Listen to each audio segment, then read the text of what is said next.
Have you ever heard about the Hermetic Law that governs all planes of existence? You may not be aware of it, but it may change the way you look at things forever. Let's get right into it. The concept of microcosm and macrocosm is like seeing the big picture and the small details all at once. Imagine the universe as this giant puzzle, and you are just one tiny puzzle piece. That's the idea behind microcosm and macrocosm.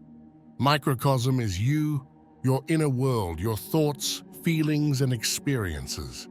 Macrocosm is everything outside of you, the vast universe with its stars, galaxies, and mysteries.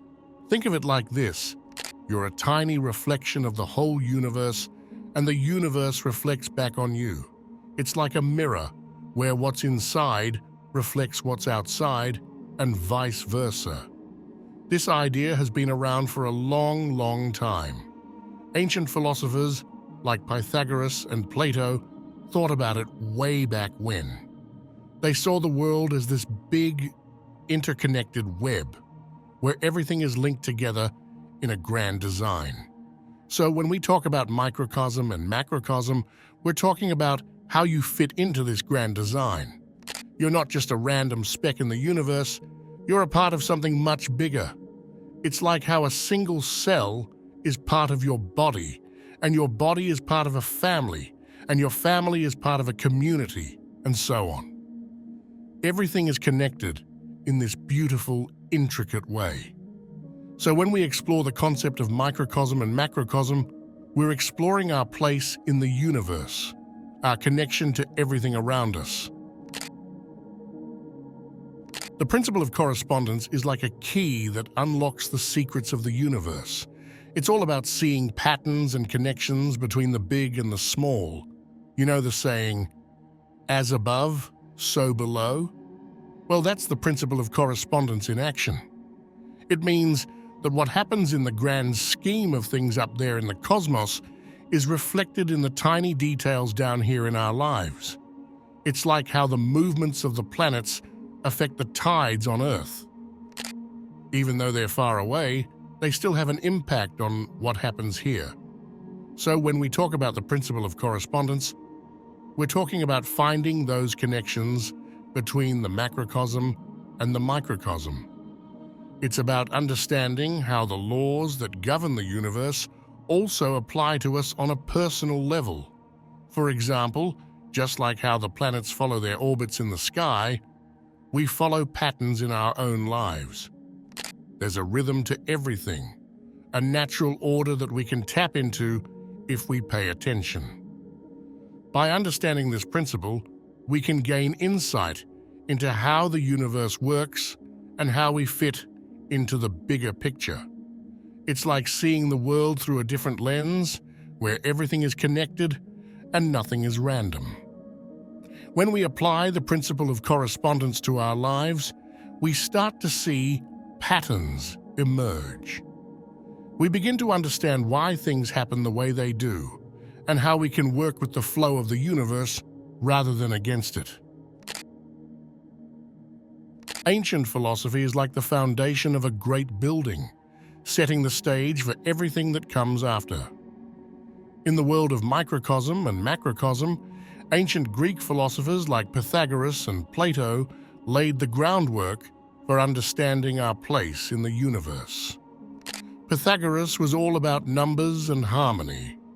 He saw the universe as this giant mathematical equation where everything is connected by numbers and patterns. Plato, on the other hand, took things a step further.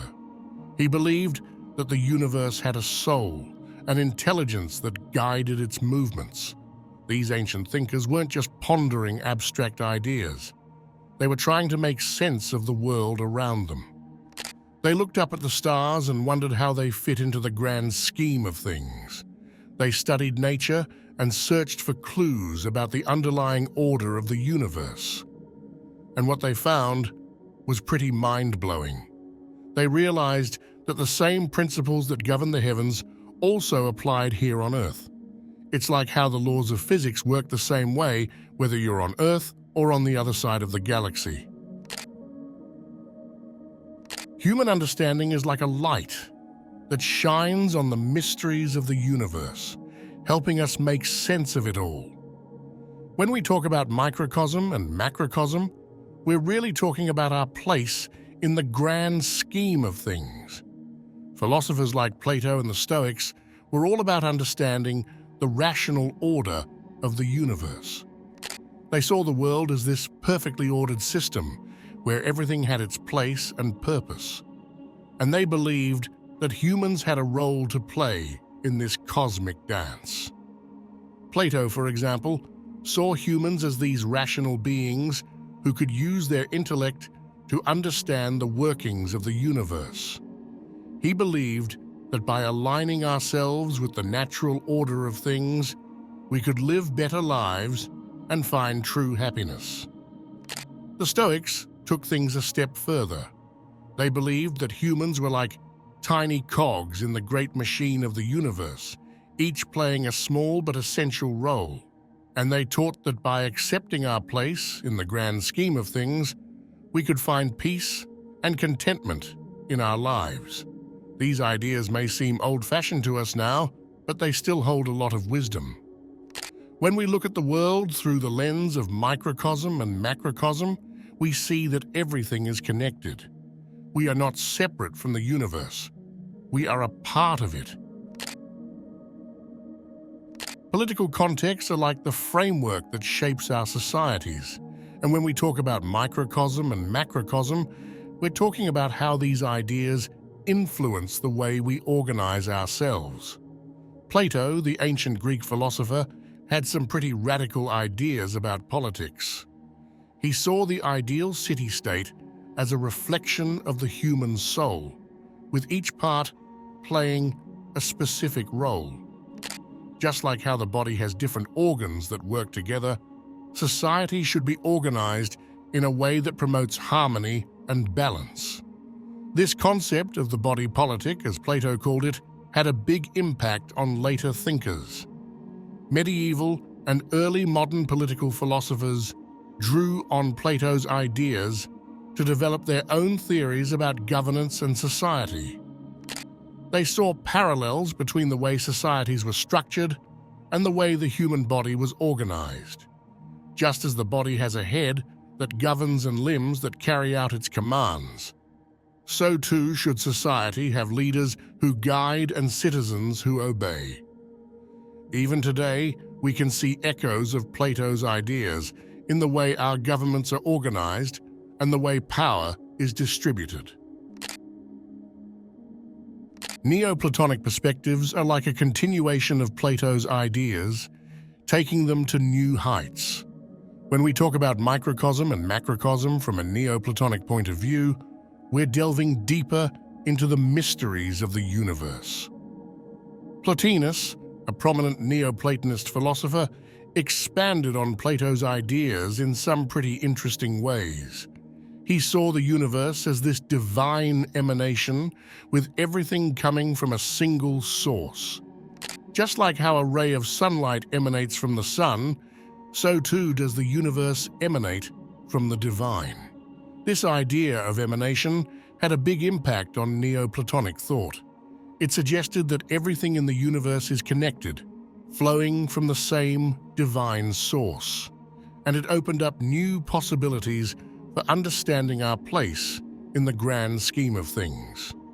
For Neoplatonists, the goal was to achieve union with the divine, to transcend the limitations of the physical world and become one with the cosmos. They saw the universe and humanity not as separate entities, but as part of a continuous existence, each reflecting the other in a beautiful dance of creation. They had a profound influence on mystical practices throughout history. From the ancient world to the modern day, seekers have looked to Neoplatonic philosophy as a guide on their spiritual journey. Esoteric science is like a hidden treasure trove of knowledge filled with ancient wisdom about the mysteries of the universe. When we talk about microcosm and macrocosm in the context of esoteric science, we're diving into the depths of this hidden knowledge. In esoteric science, the idea is that the forces of the universe are concentrated within the human being, just like the forces of a plant are concentrated within its seed. It's all about tapping into this inner power and connecting with the larger forces at work in the cosmos. This concept has roots in ancient traditions from around the world, where seekers would use meditation, ritual, and other practices to unlock their hidden potential.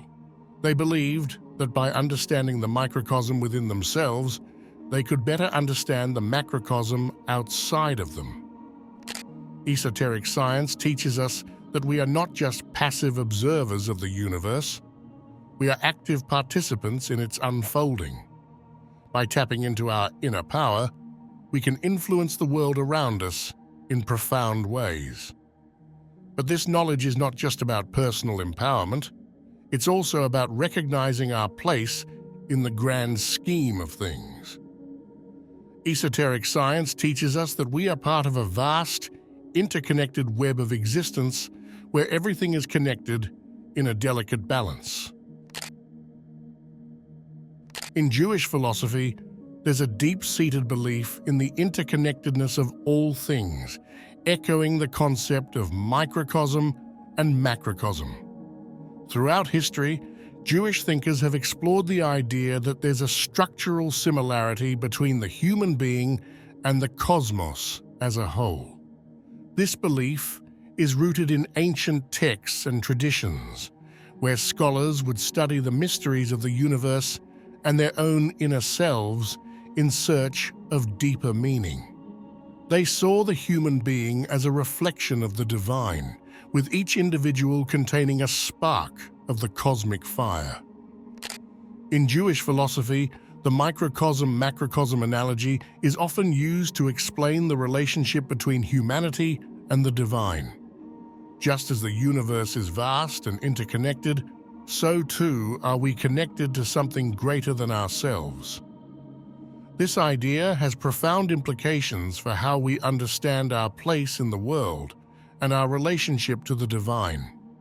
It teaches us that we are not alone in the universe. We are part of a larger cosmic order that extends far beyond our individual lives. By embracing this belief, Jewish philosophers seek to deepen their connection to the divine and to better understand the mysteries of existence.